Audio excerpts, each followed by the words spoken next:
যে বাগানের লঙ্কা গাছ। তো এটা আমার বাগানে আপাতত এই 3টে গাছই লঙ্কা দিতে শুরু করেছে, আর অন্য গাছগুলো এখনো গ্রো করেনি, গ্রো করলে আস্তে আস্তে দেখাবো। তো এই যে লঙ্কা গাছের কাণ্ডটা যদি দেখি তাহলে কাণ্ডটা কিন্তু কাস্টল প্রকৃতির হয় না, কিন্তু একটা কাঠিন্য দেখতে পাওয়া যায়। আর লঙ্কা গাছে যে গাছের যে সবুজ ভাব, সেই সবুজ ভাব কিন্তু নাইট্রোজেনের জন্য আসে। পর্যাপ্ত পরিমাণ যদি গাছে নাইট্রোজেন পায় তাহলে কিন্তু গাছ ভালো সবুজ হয়ে থাকে, ঠিক আছে, যেমন এই গাছটা হয়ে আছে এখন। তো এই যে গাছের ফুলটা যদি দেখি ভালো করে তাহলে দেখবো ফুলটা সাদা রঙের হয়ে থাকে এবং 5 পাপড়ি যুক্ত হয়, ঠিক আছে, 5টা পাপড়ি থাকে গাছের ফুলের মধ্যে। আর এছাড়া এই গাছটা পুরুষ এবং স্ত্রী উভয় ফুলই এই গাছের মধ্যে থাকে, যার জন্য সেলফ পলিনেশন হয়।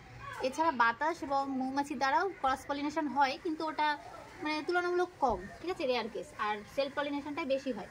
তো লঙ্কা গাছের এই যে লঙ্কার মধ্যে প্রচুর পরিমাণে ভিটামিন সি, ভিটামিন এ এবং ভিটামিন B12 থাকে, ঠিক আছে, যার জন্য কি হয় আমাদের রোগ প্রতিরোধ ক্ষমতা বাড়ায়।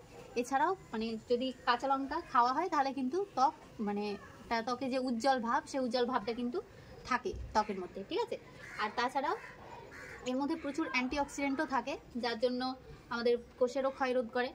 আর এই লঙ্কা গাছের কিন্তু বেশি গ্রো করার জন্য কিন্তু বেশি সারের প্রয়োজন হয় না, নর্মাল জৈব সার দিলেই লঙ্কা গাছ ভালো গ্রো করে।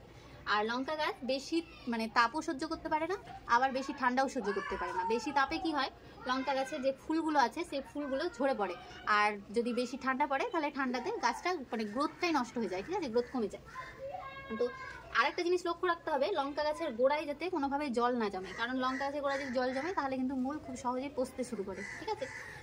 আর আরেকটা ব্যাপার যে লঙ্কা গাছ কিন্তু ঝাল ভাবটা আসে, সেই ঝালটা তো আমরা জানি যে লঙ্কা গাছের যে ঝালটা, সেই ঝালটা কোনো স্বাদের মধ্যে পড়ে না, এটা একটা অনুভূতি মাত্র। তো অনুভূতিটা কিভাবে জাগছে আমাদের, অনুভূতিটা এভাবেই জাগছে যে লঙ্কা গাছে যদি ফলটা দেখি আমরা ভালো করে, তাহলে ফলের মধ্যে যে বীজটা থাকে, সেই বীজ এবং যে প্লাসেন্টা, সেই প্লাসেন্টার চারপাশটায় কি হয়, একটা ক্যাপসিসিয়ান নামে এক ধরনের পদার্থ তৈরি হয়, যেটা আমাদের TRPV1 যেই রিসেপ্টর আছে সেটার উদ্দীপনা জাগায়, যার জন্য আমাদের যেই ঝাল ভাব অনুভূতি, সেই অনুভূতিটা জাগে, ঠিক আছে।